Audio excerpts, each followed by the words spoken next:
do rescue behaviors? Do you call people? Do you prepare things? Have you rehearsed? Are you stockpiling medications? Do you have razor blades? Do you know where guns are? Have you told friends that you would like to have access to their guns at some point? Like, without creating too much drama or importance, you should definitely do a very good suicide risk assessment to understand someone's lethality, preparation, and where they are on the spectrum of acting on any of these thoughts, plans, or preparations they may have made. Um, some people can have a lot of stuff going on, especially, people I work with who are managed by the county, don't have any personal relationships. They only know professionals. They might have 4 or 5 different sort of plans that they're working on and having some degree of preparation around. And when they are acutely suicidal and coming into the hospital, it sort of falls on us to root out those plans and have someone go to their house and sort of take away their meds and make sure that their friend knows they can't give them the gun and the razor blades are put away. Now, I'm also very fond of discussing with people like this, like, you are going to be able to end your life if you really want to. There is nothing that I can do to ultimately stop you from making a choice at some point in your day-to-day existence to hurt yourself. My goal is to help you understand what else you can do besides that. And also, if you're in a really acute state, to do everything I can to lessen the direct access to things you could use immediately in an impulsive decision to end your life. Because chances are most people with this sort of disorder do not actually want to die. They simply want to end the suffering or communicate to others their degree of distress. And so it's important that there isn't a moment of glory that takes them out um, forever. So I think there's more to say about that. Maybe not, but um, any questions around that? I realize that was a lot to pack into a suicide risk assessment. Yep.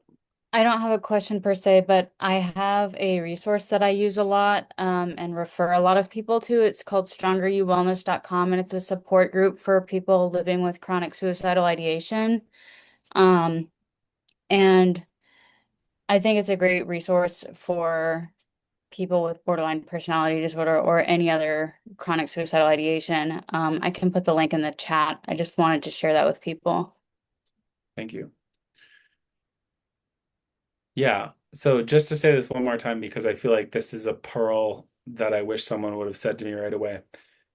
It's really important to have something else to relate to somebody with severe PPD who's visiting with you regularly besides, are you suicidal? Especially if they get the notion that they get more focused attention and love for you if they are suicidal. It's really important to understand what makes them tick. If they have a dachshund that they love, or a great relationship with their mother, where they're really interested in the change of seasons or whatever.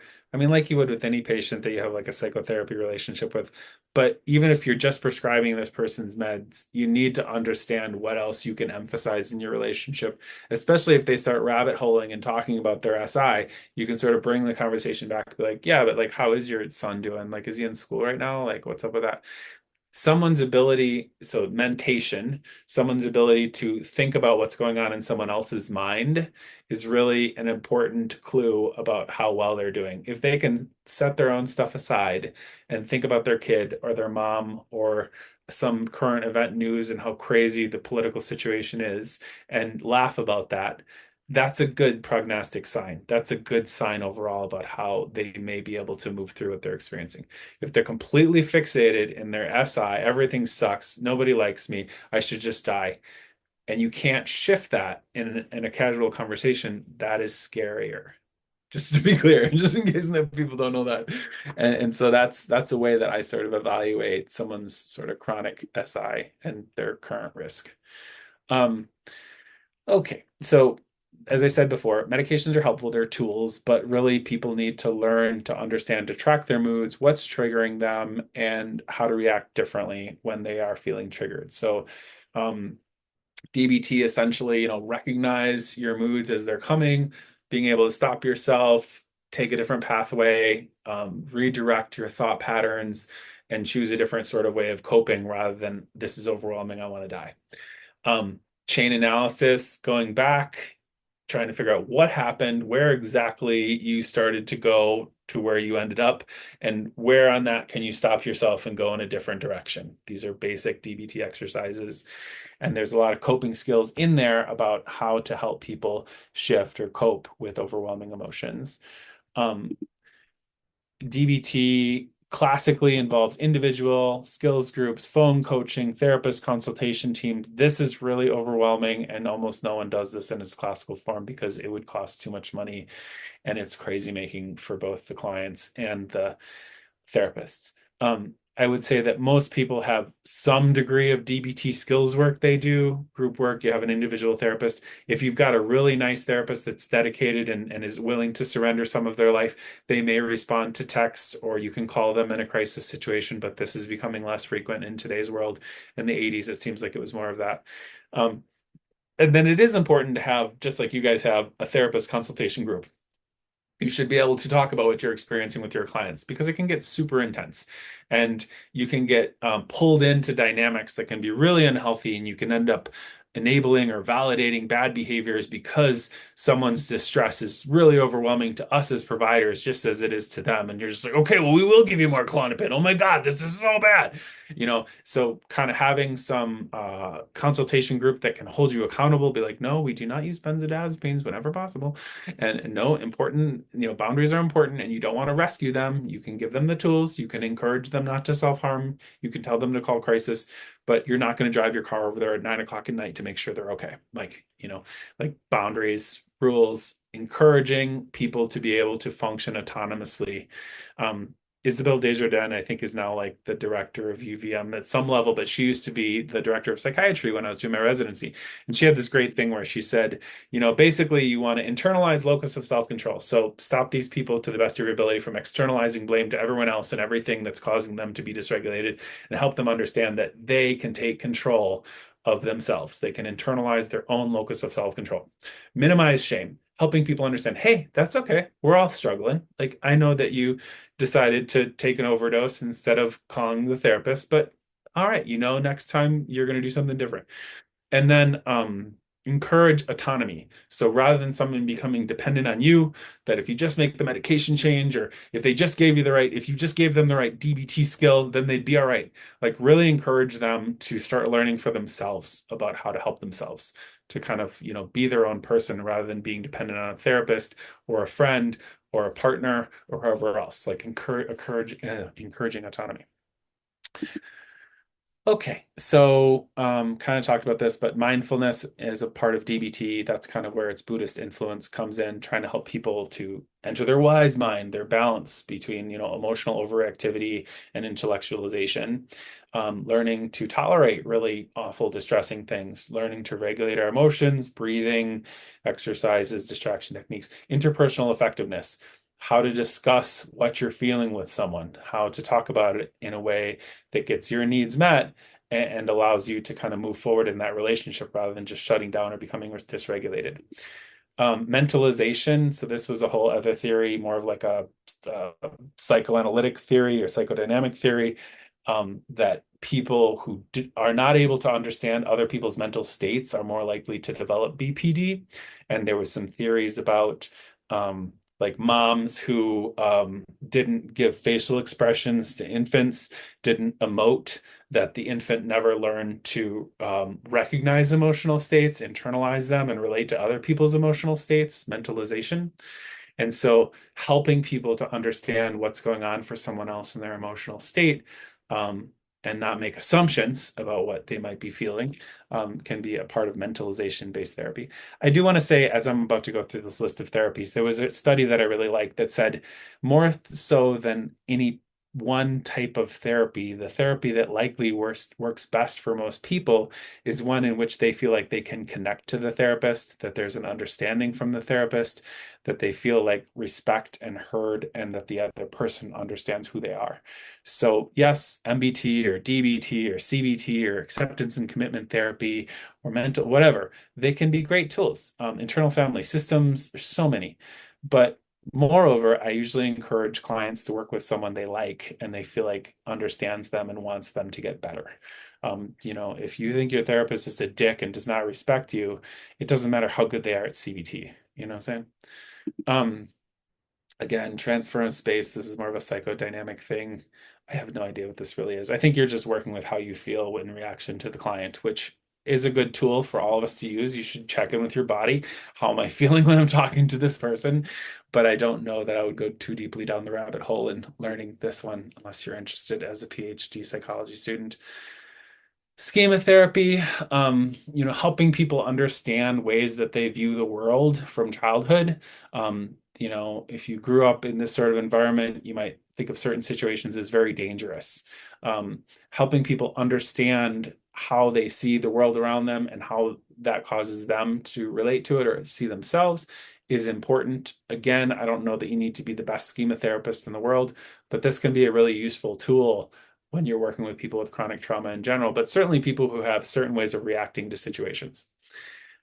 As I said, there are no FDA approved medications specifically for this. You cannot treat this with a pill. You can use some lamotrigine for mood lability and depression. You might use guanfacine for those intermittent explosive disorder kind of blow-ups people have where they regret them afterwards.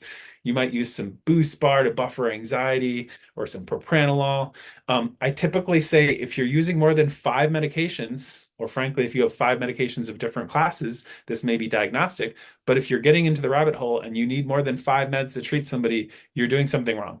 In fact, I just had a client today who's like wanted to try guanfacine. I was like, well, we have to take one of these away. You're on 7. Well, why? They're all helping me. No, if they were helping you, we wouldn't be talking right now. But people can sort of collect them almost like hoarding. Like, I need all of these. Like, you can't take any of them away and more. And there'll be a frequent conversation where someone comes in and they'll say, I just want to be off all these. That's my goal. And then the rest of the conversation is about, can we increase this? Can we increase that? And before you know it, they've left the office with 3 medications that you've increased the dose on after they started the conversation saying, I just want to be off meds. I mean, again, that's sort of diagnostic. You can check in with yourself afterwards while you're writing your note and be like, fuck, I did it again. Excuse my language. But like we can really easily get drawn into these dynamics with people where we overprescribe because we feel the degree of their distress and we want to help. But I think it's really important to say, no, you have your boost bar for your anxiety. Well, it's not working. Well, we could consider a dose increase, but I also want you to work with your therapist to develop some other coping skills. This is not about a medication solving this issue. You really have to think of this as a support tool. And you also have to do these other things to get better. Sort of like if you're going to be on a GLP-1 for weight loss, you also need to exercise and stop eating ice cream every day, or maybe every meal. You can maybe a little bit every day, but you shouldn't eat ice cream every meal if you're trying to lose weight and you're taking a GLP.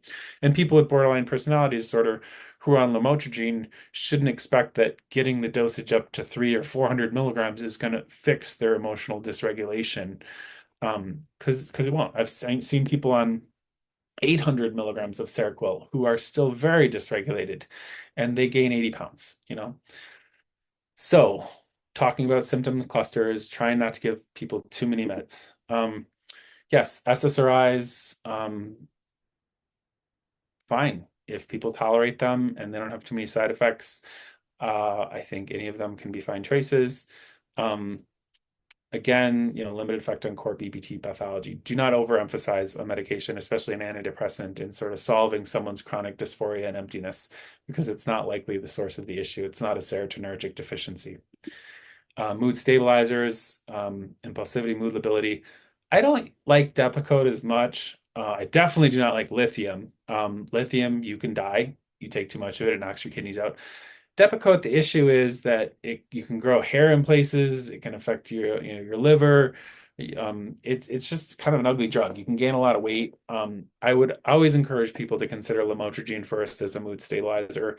If you get a rash or an allergy, of course you have to stop it, but that is the place I would start.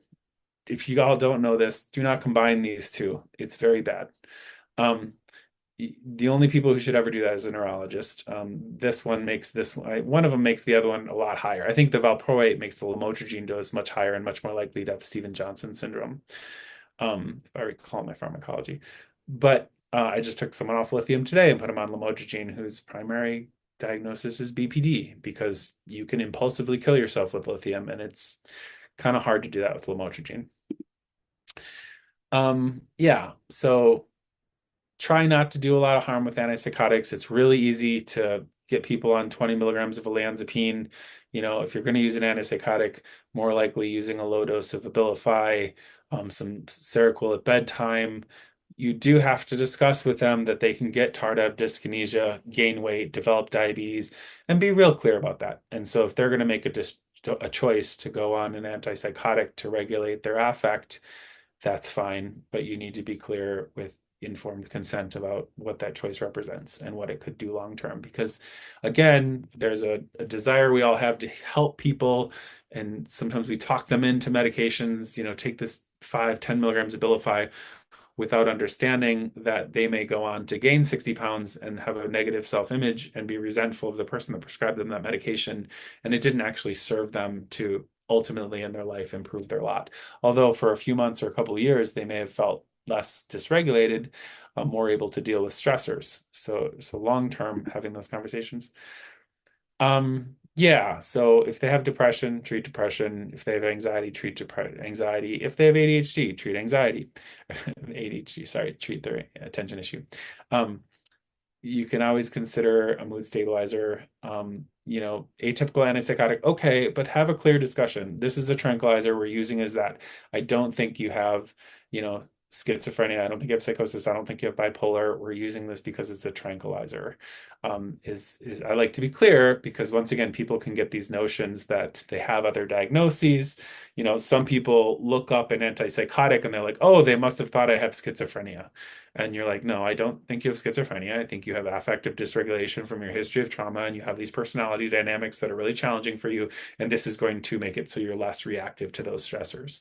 It's important to help people understand why you're doing what you're doing with medications, especially in BPD. Um, do not give benzos, please. Do not give benzos, please. Do not give benzos, please. People can make impulsive decisions on benzodiazepines. It can be harder for them to remember coping skills you're trying to teach them. It can be harder for them um, to remember the good things. It can be easier for them to get down rabbit holes of negative thought spirals. Um, there are people who would argue this with me and tell me I'm totally wrong. Um, I think benzos can be very helpful for some people, but chronic trauma and BPD are not one of those areas that people should be regularly on benzodiazepines. If they get a couple milligrams of Ativan in the ER when they're panicking and freaking out, okay. But you should not have someone on TID, lorazepam, Klonopin, or Xanax to help them with their PTSD, CPTSD, or BPD. And I hope by now that's clear. And then polypharmacy. Do not go over 5 drugs if possible. That is my recommendation. Just as a general rule of thumb, of course, you can always break it. And then avoiding frequent medication changes. It's really easy to get into situations where every time someone comes in, you change 3 meds or the dosages of 3 meds. And even if you do the lip service of saying you really should go to DBT and how's your therapist, but then start one med and change dosages of 2 others, like, are you sending the right message? If you're seeing someone weekly or every 2 weeks and you're changing medications every time, like, are you sending the right message to this person about how you're going to help them solve their issue? And so I know we're the prescribers, but it's really important sometimes just to hold the line and say, I don't think we should change your meds today, you know? Or if we are, maybe there's a token med change. We can increase your gabapentin from 100 to 300 milligrams 3 times a day, but we're not going to do 3 changes today, And also, I want you to go home and review chapter 3 of your DBT manual, whatever. I really encourage you to consider the message you're sending to people with your medication prescribing. Who else is involved? Who can you talk to safety planning? Spread out the love. If they have a therapist, if they have a case manager, if they have a best friend who's really involved, if they have a partner, like, have everybody, if you are the only point of contact and the channel for their dysregulated affect and their suicidality, and you're constantly assessing and trying to talk them into wanting to stay alive, that will burn you out like lickety split. So I have this thing about spreading the love with folks like this. Do you have a therapist? Or have you attended a group for suicidality or for hearing voices or for people with chronic trauma? Like, there should be other outlets for these folks, and yeah, collaborate with those providers. Even if it's just having a phone call when you first take a new client with the therapist and saying, I just want to open up a channel of communication. I just want to share my impressions. And you can always give me a call if you have, concerns around their self-harm behaviors or changes in their mood. Like, we can talk and just document that in the chart that you have done that. Even if you never speak to them again, it's important to be able to rally the wagons, circle the wagons if you need to, if there's a crisis situation. And often when people are struggling, rather than just changing medications, especially via email, request an appointment. I can see you Tuesday. I can see you next week. Like that is often going to be more helpful. One, the crisis of the moment will sometimes be averted just by knowing that they have a future appointment with you. Two, by the time they get to you, often their acute dysregulation, heightened impulsive thoughts are more regulated. And three, it shows you care and you're validating them and you want to help them. You don't have to change anything. If you have to change a medication via email and then see them Tuesday, that's fine, but just be very mindful when you do that. And don't get into a situation where you've changed medications 3 times via email and you still haven't seen them in person. And if you have someone like this, don't cancel on them. Do not reschedule on them to the best of your ability. Be really consistent because any sort of invalidation or slight that you're communicating can just lead to this person does not care about me.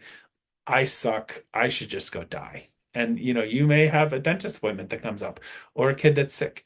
But if you have to change something, call them yourself. I'm really sorry. I have a situation in my personal life. I'm not able to meet you today. I'm going to try to make a special appointment with you in 3 days at this time. Are you able to meet? So important. The little things like people with really severe BPD get lost in big practices where the secretaries are the ones making the phone calls and it's just demoralizing. They feel like nobody cares. And they're not able to regulate and think about the fact that other people have lives and their kids get sick and dentist appointments take precedent. Um, and then I said this before, but do you have firearms? Do you have a collection of swords? Are you stockpiling medications from 1997? These are good things to know about your client with severe BPD. Maintaining clear boundaries. You can contact me under these situations. I will email you back at these times. Um, I know you're struggling right now. I want to support you, and I also want you to take responsibility for how you're feeling. And if I seem cold or detached, it's not that I don't care. It's that I'm really trying to encourage you to be present with your emotions and learn how to regulate them. um, and kind of modeling that in your affect, in your way of dealing with them, consistent, clear, regulated affect to the best of our abilities. We are all human beings, but demonstrating that consistently.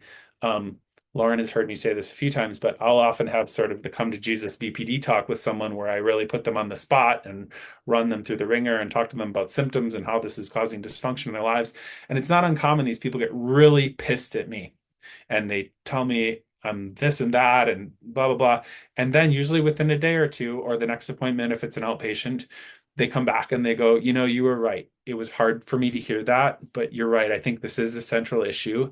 And I know I have 7 diagnoses and probably the reason that none of these meds have ever worked. And I think every therapist I had sucked, except for that one that gave me all the Klonopin, is because I do have this issue. And I can see what you're saying about early life stuff maybe causing it. And you're right. I want to work through this. I don't want to just suffer like this. And so, being really clear with your expressions with people, consistency, showing up for them is pretty key. Um, yeah, you're going to want to help them. They're going to burn you out. It's going to be so frustrating when you have an intent with someone and they don't follow through. They engage in some other strategies that aren't as helpful for them. Try to check that with your therapy groups, with your friends, with other clinicians that you know, with your positive coping skills. Um, Understand that people do have their symptoms go away, they do get better, and that it can take them time. I had a gal who, um, when I first met her, was having mom comb the hair, laying in bed, like barely able to do anything. And when we were ending treatment, this person had a boyfriend in another state, had a job, was planning to go to school, was thinking about volunteering with Peace Corps, and not an impulsive way, like a pretty structured, stepwise progression. And so people definitely do get better, and that's something to hold on to. Um, this is a case example that is not a real person at all. You know, it's really important when you have this discussion with someone that you talk to them about how they can get better, not just, I think you have BPD. you should read this book. Like, I've had numerous people say, well, yeah, I've been diagnosed with BPD. I don't know what that is. Or I guess that's that thing when you try to hurt yourself and you're like crazy or something. Like, I don't know. If they said that, I probably wouldn't get better. It's really important to have a good conversation with someone like, you have these symptoms. This is maybe why this developed for you. This is what you can do. I do think you can get better. This is how I support you. These things maybe won't be as helpful for you. Um, Understanding again that people get better. Medications are only tools to support the process, and you relating to them in a positive fashion and helping them to understand what's going on with them and process when they go off the path is probably most important. Um, so yeah, this is Good Psychiatric Management of Borderline Personality Disorder from I think Harvard. Um, Linehan, I cannot read. I've tried. The DSM-5 is perplexing, yet it's what we use to diagnose these things. All right, questions, comments, good jokes, suggestions, feedback. Let me have it. Come on. I this is great. Thank you. This is really, really helpful. One of the things I was hoping you have such a nice way of telling somebody that they have BPD. And I think that that is often where we get hung up on like, how do we actually tell someone because of the stigma that's associated with it? Do you have like a, do you have like a sh spiel that you use that you could Yeah, share I mean with us? it depends on how sensitive I think someone might be to it versus they've been diagnosed previously or where they're at in terms of their acute sort of activation, like if they're really upset that day or just mildly irritable or if they're pretty amenable to a conversation. But I would say in general, my approach is to say, it's starting to sound like to me you might have this thing that's a way people develop to cope with stressors that doesn't always work for them that well. And I was hoping that I could run through some symptoms with you and you can tell me what you think. Would that be okay with you? And, depending on how they're feeling, they might say various things to me, but I'd say, all I'm asking for is I'll read these 8 symptoms to you and you can tell me if you think it fits with what you're experiencing. And it's not uncommon that when I go through them, people are like, no, or I don't really think so, or I don't know, I don't want to talk about this. But then I encourage them to think about it and come back to me. And, I also have some videos that I don't know are the best, but they're things off YouTube that I have on a website called freeflowpsychiatry.com. It's a really cheesy, primitive website, but it's one that has some YouTube videos attached to it around various disorders, one of them being BPD. There's 6 videos there. And so I'll tell people, why don't you watch those 6 videos? It's by other people, not me. And they talk about prognosis and treatment and diagnosis and how people get better and all the things that I've mentioned in this talk. And then we can come back and chat and see if any of this lines up for you. I don't find it useful in 95% of the situations to forcefully try to diagnose someone who seems averse to being diagnosed in this way. I did recently have a male though who was real angry. I wish I had a recording of that conversation for y'all. And he's like, "What are you gonna do to fix me? This is fucking like this. Everybody run. No one knows what to do. I want to die." And I said, "I think you have BPD. I just told you I think you have BPD. You have borderline personality disorder. And until you embrace that, I don't think you are going to get better." I mean, that is something I would rarely employ unless someone is in my face, challenging me to help them. Then I might be more confident and say, like, you need to look at this more carefully because this is the problem that you're